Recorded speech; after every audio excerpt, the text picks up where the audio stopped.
Hello everyone, বিতিশার রান্নাঘরে সবাইকে স্বাগত। আজ যে রেসিপিটি শেয়ার করছি সেটি হলো জিরে বাটা দিয়ে কাঁচা ইলিশের তেল ঝাল, যেটা গরম গরম ভাতের সাথে খেতে দারুণ লাগে। তাহলে রেসিপিটি দেখে নেওয়া যাক। তার জন্য প্রথমে ইলিশ মাছ ভালোভাবে কেটে ধুয়ে পরিষ্কার করে নেব। এবার মশলা বানিয়ে নেব। তার জন্য প্রথমে শিলে কয়েকটা কাঁচা লঙ্কা, কয়েক টুকরো আদা ও 1.5 চামচ গোটা জিরে নেব। অল্প জল দিয়ে মশলা বেটে নেব। মশলা খুব ভালোভাবে বেটে নিতে হবে। মশলা বাটার উপরেই অনেকাংশেই কিন্তু খাবারের স্বাদ নির্ভর করে। মিহিভাবে মশলা বাটা হয়ে গেছে, একটি পাত্রে তুলে নেব। এবার একটি পাত্রে এক এক করে ইলিশ মাছগুলো নিয়ে নেব।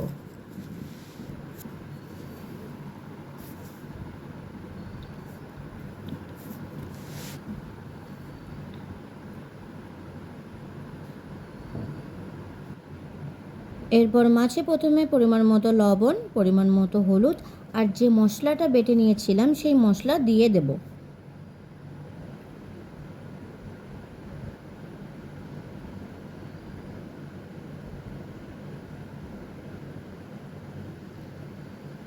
ভালোভাবে প্রত্যেক মাছের পিসে মাখিয়ে নিতে হবে।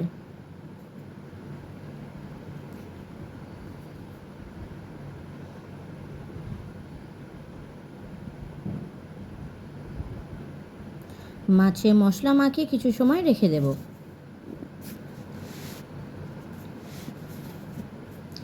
এরপর কড়াইতে পরিমাণ মতো সর্ষের তেল গরম করে তাতে কালো জিরে ও কয়েকটা কাঁচা লঙ্কা ফোড়ন দেব। এরপর দিয়ে দেব এক এক করে মশলা মাখানো মাছগুলো।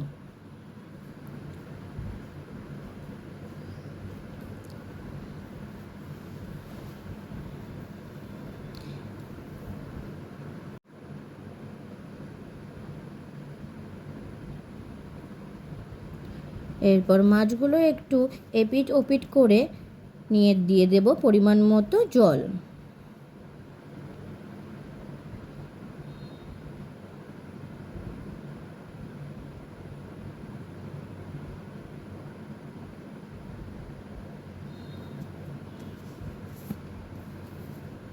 জল দিয়ে নাড়াচাড়া করে নেব।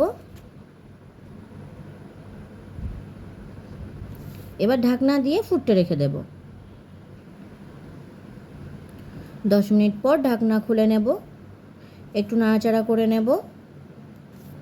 দেখে নেব মাছগুলো তলায় লেগে গেছে কিনা। তারপর আরও কিছু সময়ের জন্য ফুটতে দেব। বেশ কিছু সময় ফুটিয়ে নেব।